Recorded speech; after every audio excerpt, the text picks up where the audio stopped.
So we submitted that bid, and of course on February 11th, that was quite a tough day for talking about our proposals. And I understand that the Mountain House Board had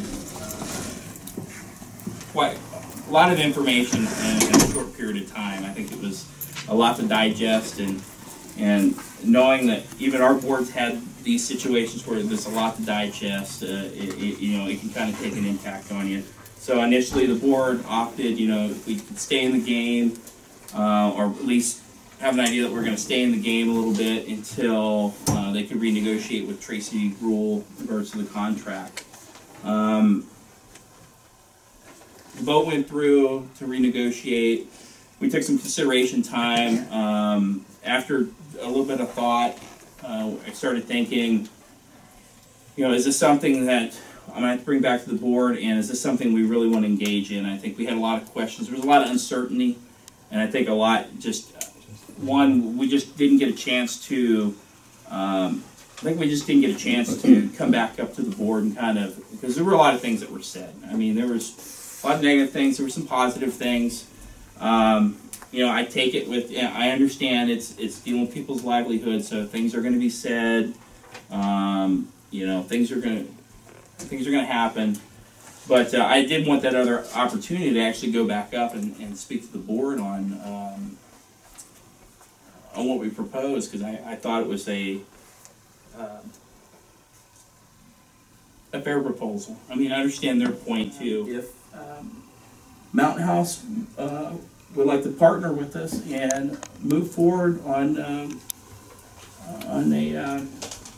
negotiations, I would be for it. I think after talking to a few of the staff, I'm real confident that they'll have our back, and that's the one thing that I really want to ask the board is, we're going to do 110%. It's no different than we try to do here in our community, and we're very resourceful because we're used to not having a lot of stuff.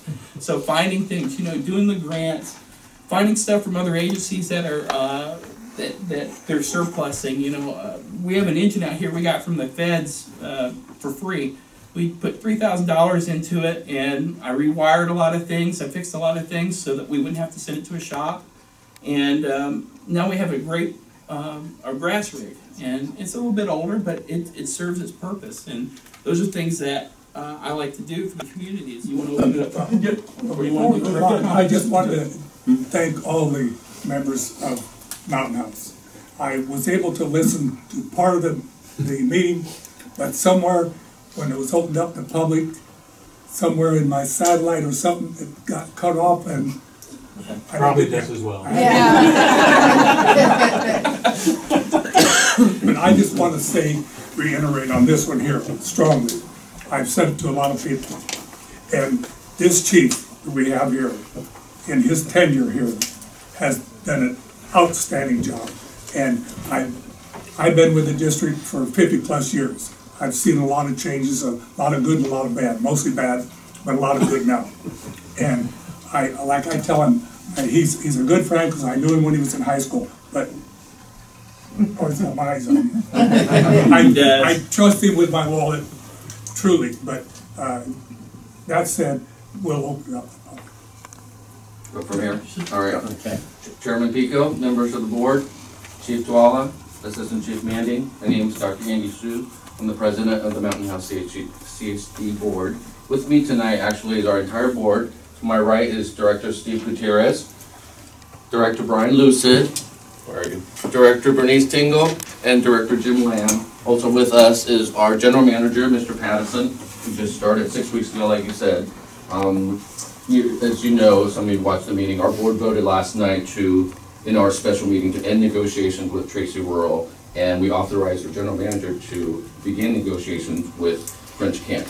We really believe that this partnership will be beneficial to both organizations going forward, and hope that you will not withdraw your proposal at this time.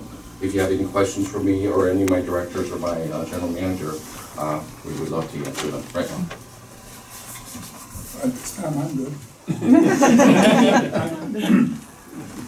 We're very committed to you. Real brief statement. You mentioned our hire, and I actually want to commend you on your choice of a chief, because really his integrity and his character really stood through. He took a beating the first night, and we, well, I'll speak for myself. I felt bad for that.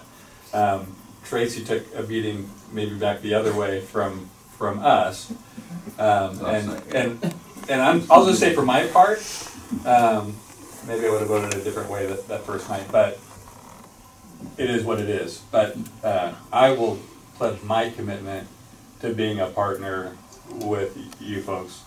We really like your ingenuity. I really like your ingenuity, your drive. You're obviously emotional about this and care passionately about that. And I think we need more of that and less business. And you guys seem to be down to let's figure out how we can service this community and put out fires. And I'd like to think that we could think the same way and have that same sort of relationship. So that's all I want to say. Thank you very much for changing your recommendation. And he'll do his best. Good evening, directors, chief, first line responders.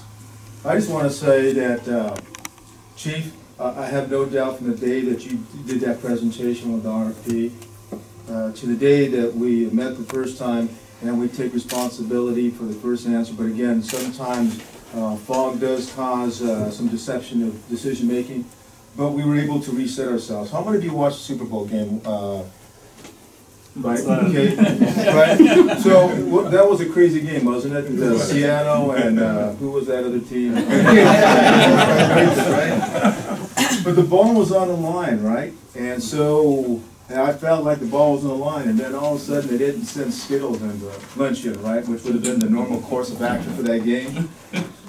But they had a second chance, right? And that second chance is the ball was on the line, and then they got an offside. And at that point it was 4 knees out, and the game was out. So I felt the same way. And this is our second chance. I stand committed with you, with our board, as our community. And let me just say that I think you are the right fit. I'm very, very impressed with your presentation. And again, just the comparison was a master's thesis with a little less than that. You answered that. So, sir and board directors, again, we are here to tell you that we are 120% committed. And we have our Skittles. Thank you.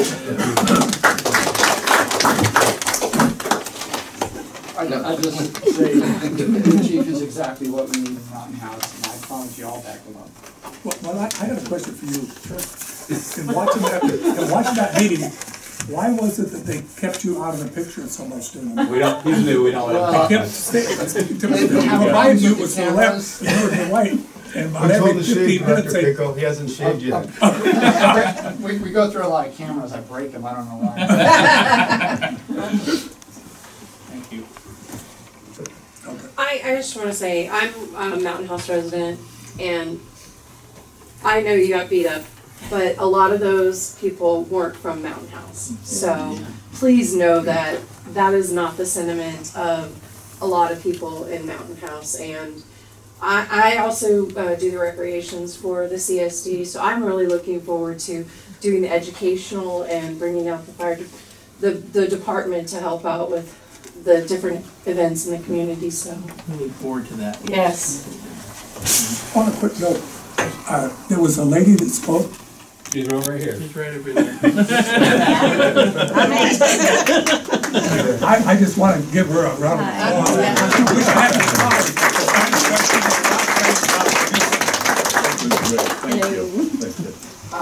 My name is Bernice Taylor. I'm on the board, and good evening, board. I want you to know that you do have my support, whatever that looks like, the support, and anything else that I would say would be redundant, and if I can't add any value, I'd like to sit down, but I support this. Thank you. Anybody else? Sure. I'm not going to stand, sorry. As a citizen of Mountain House, I want to just really thank you guys for keeping it classy. Yes. Because it really got ugly and low and base, I don't know what other words I could use, and you guys took the high road, and that was really impressive, and that stayed impressive to a lot of us through that entire process, so thank you. Thank you. Thank you. really appreciate that kind of feedback, because we know what kind of a chief he is. I do personally. I can't speak for everybody here, but I know, having been here so many years, that I know what we have. And I wouldn't give him away to anybody. You're gonna Anybody loan them to else? us, right? Well, sharing. Okay. Share. 60-40. Did we already have that? Yeah. We're negotiating, right? This is how we negotiate. You're right down the road. Come on. You knew that first night, most of those were Tracy firefighters, right? We understood that. Yeah. And We just wish that, well, and I think everybody kind of understood that majority of that's who that was. But yeah, that was just, and you know, it's not my first time getting beat up over something, but man, that was definitely brutal. They brought the guns. Well, they have a lot to lose, so they They had a lot to do that. But you don't have to go out that way. No. No, they were not, yeah. You politely tell him, hey, do you want his job? You know, Just as a comment myself, I feel, as I think you indicated and several of you indicated, the service that you got from the Tracy firemen was good. They were well trained, you got good service from them. The problem was the contract was horrible. And I kind of feel good that Mountain House got out of that horrible contract. We do too. And I want to say guarantee, which is an awfully strong word, but we will do our very best to give Mountain House the very best fire protection and EMS service that we can possibly provide. And we want to make Mountain House part of our community as you want to have us be part of your community.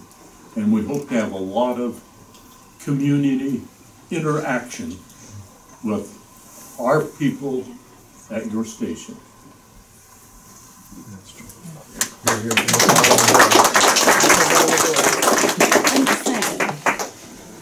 well, now that we're What? I got one more. Also, as a Mountain House resident, I'll trust any decision this guy has ever made and will ever make. He's an excellent leader, and I believe in him just as much as you guys. I'm a part of your community as well. I reside in Mountain House. So. Coming to our station? What's that? No, we're gonna make him drive by. He thinks I'm joking.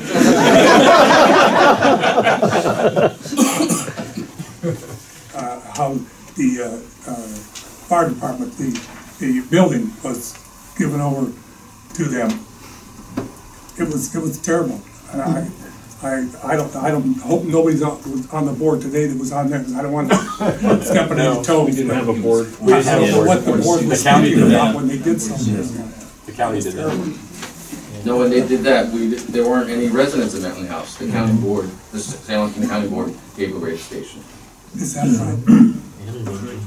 And the And the engine. engine and all Yeah, future the engine. stations, and the contract allowed them to increase it any amount. We were happy to get rid of that contract. Well, I guess. Who would? And we're essentially trying to set Mountain House up for the future, because, you know, maybe in 5 years, you know, there's enough revenue for them to form a city, and we have set up a firehouse. We've set up their equipment. They'll actually have assets that belong to them. We set them up with fire department ID number, report system, Knox box system. We set those things up so in case they say, you know, Chief, we're going to cancel the contract, just let you know we're able to form our own city. And we're going to be happy to know that we were actually a part of that. And that way we can actually take the keys and hand them over and say, here you go, you guys can just go to work, and it's a smooth transition. So that's, you know, that was my vision for Mountain House. It truly was. It was just kind of set them up for success. I feel that, you know, when you deal with anything that's customer service related, you want to give the customer what they should get, you know, and I think that was fair. I think that's what probably, and just in my mind, I know those agreements were set back years ago. It's just in my mind, it should have been set up for that, because that CSD should have been able to consider being their own department in a matter of years. So this way we're setting it up, and it's all built into those costs, and we had this stuff figured out. And I mean, that was a lot of work in that RFP, and just trying to make sure that it worked, and to make sure that it's met what Mountain House needed, and on the same token, it helped benefit French Camp, and it didn't take a negative impact for us here. So those are. Chief, yes. I was going to say, Chief Tuala, I appreciate what you're saying. And as you're speaking now, you keep saying was. Could you change that to is? My apologies. I'll change that to is. At this point, do we need to take any action to formalize the contract? To enter into negotiations. To enter into negotiations. Okay, so. I got to write this motion down, so let me make sure I catch it all. Okay. I double as the board clerk also, and administrative assistant right now. So. Okay, I'll make a motion to have Chief Tuala negotiate and formalize a contract with Mountain House Community Services District based on our proposal dated on September the 30th, 2014, to provide Mountain House Community Service District with fire and emergency medical services, and return it to the board for final authorization. Let me read this back, that way I know I got it in my minutes right. So Director Hobine made a motion to have Chief Tuala and Director Hobine to negotiate formalized contract with Mountain House Community Services District based upon the proposal that was dated September 30, 2014, to provide Mountain House Community Service District with fire and EMS services, and return to the board for final authorization. Here a second. I second the motion. Okay, that motion's been made and seconded. And roll call. roll call. Okay, Hobine. Aye. Vivian. Aye. Pico. Aye. Okay, unanimous. So moved.